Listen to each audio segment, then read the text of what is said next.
तो यदि कोई व्यक्ति इस स्थिति में यदि इस दृष्टि को लेकर चले और वो उस परम चेतनावस्था का अनुभव करना चाहे जैसा वो आदि में था, जी जी, तो उसके लिए आपकी पद्धति में क्या उपाय है? उसके लिए एक साधना है, उस साधना से वो अपना अपना अनुभव करेगा उस स्थिति में जो माने अपनी जो जड़ात्मक सारी की सारी प्रॉपर्टीज हैं उनको ध्यान के माध्यम से साइड कर देता है।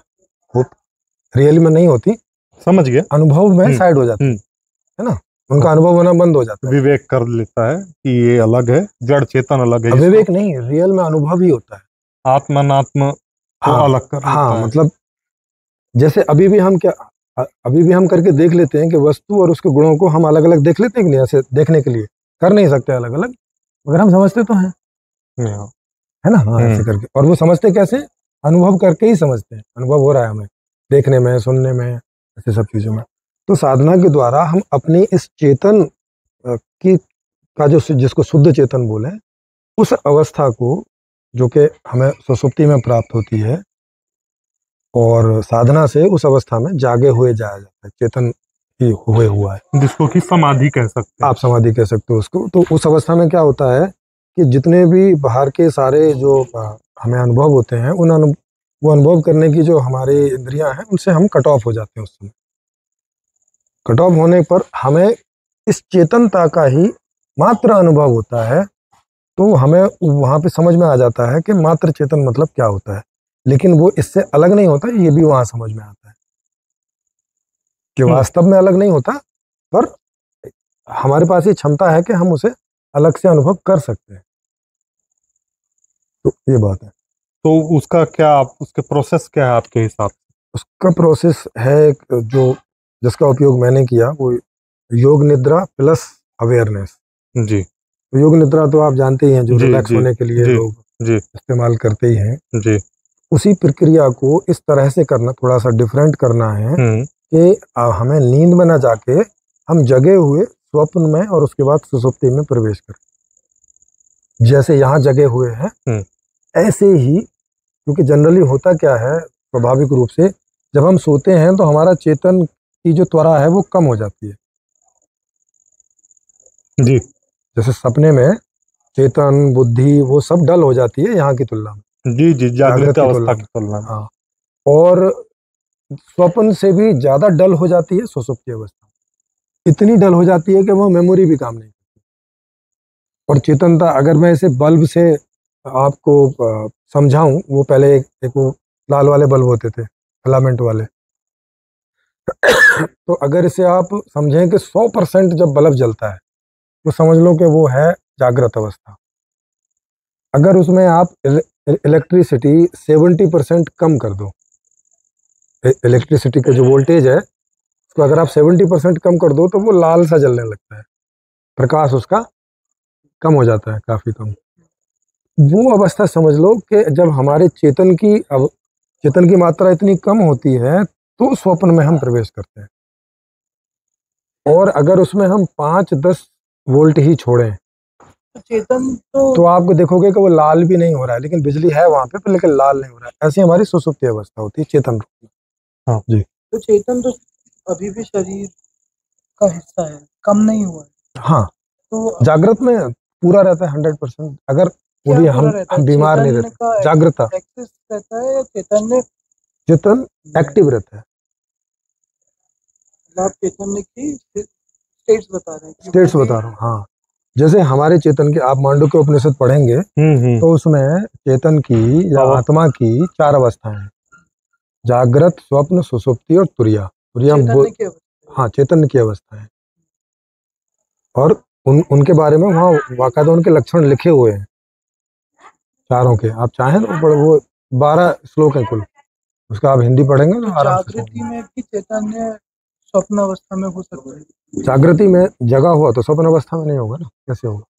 तो मतलब आप शरीर की अवस्था को चैतन्य की अवस्था पे, हाँ, ये जो हम ये जो हम 16 घंटा रहते हैं, ये चेतन अवस्था। उसके बाद 8 घंटा में 6 घंटा स्वप्न अवस्था और 2 घंटा जनरली सुषुप्ति अवस्था होती है। इसको आप, वो घड़ियां आती हैं, हाँ, डीप स्लीप बोल सकते हैं, वो आपको ये बता देगी कि आप कितना डीप स्लीप सो रहे हैं, कितना आप स्वप्न में सो रहे हैं और कितने आप जागे हुए हैं। वो अगर उसमें रिकॉर्डिंग लगा देंगे तो वो आपको बता देंगे। बाबा जी के अनुसार चैतन्य पूर्णता ही शरीर में चालू रहता है। हमारा जो विचारधारा होती है वो हमें चैतन्य से दूर लेके जाती है। तो हम अगर अपने विचारधारा को चैतन्य की तरफ डाइवर्ट कर लें, जिसको उन्होंने पूर्ण अवस्था बताया कि विचारों को पूर्ण अवस्था में लेके जाओ, ना कि कहीं भी जैसे आज इंसान की विचारधारा जाती है, वो पूर्ण अवस्था की ओर लेके जाओगे तो वो चैतन्य को पहचानने लगेगी। इसलिए उनका ऐसा मानना था। तो ऐसा उनका मानना था कि आप चैतन्य के ज़्यादा करीब पहुंच जाते हैं उस अगर अपने विचार को पूर्ण विचार बनाने लगते हैं। तो मूल जैसे इनका सवाल था कि कैसे आप कर पाए, अनुभव कर पाए, उसके लिए आपने जैसे समाधि का उपयोग बताया, ऐसे बाबा जी का कहना था वो तो रास्ता है ही, जो उन्होंने खुद ने अध्ययन विधि भी एक रास्ता है जिससे पहुंचा जा सकता है। मेरा प्रश्न आप लोगों से है कि मैं उस चीज़ से डिसएग्री करता हूँ। मुझे लगता है कि अध्ययन विधि से हम अनुभव नहीं कर सकते, ऐसा मेरा मतलब सवाल है।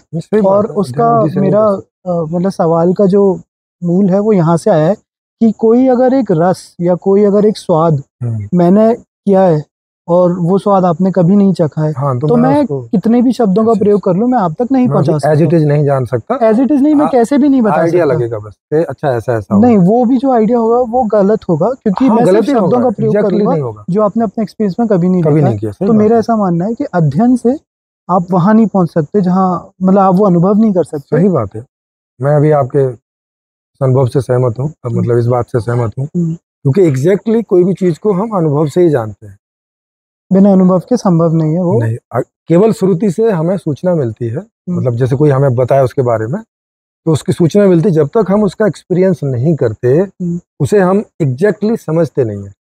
एक बस धुंधला धुंधला सा आइडिया रहता है कि अच्छा ऐसा कुछ होगा। लाइक आपने कोई चीज बताई तो किसी चीज के साथ आइडेंटिकल करके बता दी, क्योंकि टमाटर जैसी है और पर सफेद कलर है उसका, है ना, ऐसे ऐसे करके कोई 10-20 चीजें बताएंगे तो मैं एक नक्शा बना लूंगा कि अच्छा देखने में टमाटर जैसी है लेकिन बस रंग में सफेद है, एक ऐसा। तो मुझे जब कभी भी वो चीज दिखेगी मिलती जुलती तो आप उसे अनुभव तो मैं उसे अनुभव करूंगा कि अच्छा हाँ एग्जैक्टली ऐसी है। और चूंकि बहुत बहुत ज्यादा डिटेल कोई चीज की बताई नहीं जा सकती और इस वजह से वो संशय उसमें बना ही रहता है, जो एक्सपीरियंस होने के बाद ही दूर होता है। ये सही बात है। और संतुष्टि नहीं होगी, बिना अनुभव के संतुष्टि नहीं होगी। जानकारी जितनी चाहिए उतनी मिल भी जाएगी तो भी वो जो मजा आता है खुद उसको एक्सपीरियंस करने में, वो तो तभी आएगा जब आप एक्सपीरियंस करेंगे। हाँ, ये बात है कि हर एक आदमी को इन चीजों की इच्छाएं नहीं उठती है। जैसे अभी दुनिया में कितनी सारी चीजें हैं, सब चीजों को जानने की, अनुभव करने की मेरी थोड़ी इच्छा होती है, नहीं होती है। आप जिस अनुभव की बात कर रहे हैं बहुत सारी चीजों का सूचना से काम चल जाता है, कोई जरूरत नहीं है। जी, आप जिस अनुभव की बात कर रहे हैं वो अनुभव आपको हुआ है? हाँ, मुझे तो बहुत बार हुआ है और अभी मैंने शिविर लिया था तो वहाँ पे भी लोगों को इसका अभ्यास वगैरह कराया था, तो इनको इच्छा है वो करते रहते हैं। इसकी कंडीशंस हैं कि उन कंडीशंस को आप फुलफिल करेंगे तो किसी को भी हो जाएगा। जैसे सबसे पहले तो उसको इसकी इच्छा हो, है ना, इच्छा होने के बाद में उसके पास पर्याप्त समय हो। पर्याप्त समय का मतलब है कि अगर आपको इसके उसमें लगना है तो महीने, 2 महीने, 4 महीने, 6 महीने, 10 महीने आपके पास होना चाहिए। दूसरी चीजें ना हो कि जो आपको वहां से डाइवर्ट करें कि भाई साहब पैसा कमा के लाना है, घर चलाना है ना, मतलब न्यूनतम 1 महीने से अधिकतम 10 महीने तक एक मोटा हिसाब। हाँ, ऐसा करके समझ लो, है ना जी। तो अगर वो करेगा तो उसको हो जाएगा। और उसके पहले समझ लेना थ्योरेटिकली जितना भी है, क्योंकि इसमें बहुत सारी चीजें ऐसी हैं जो सबको एक्सपीरियंस रहता ही है, क्योंकि जीवन जी रहे हो आप तो बहुत सारे, केवल वो जो शुद्ध वाला एक्सपीरियंस है वो भर की कमी रहती है। स्वप्न आप देखते ही हैं, लगभग हर आदमी को अपने स्वप्न थोड़े बहुत याद रहते ही हैं।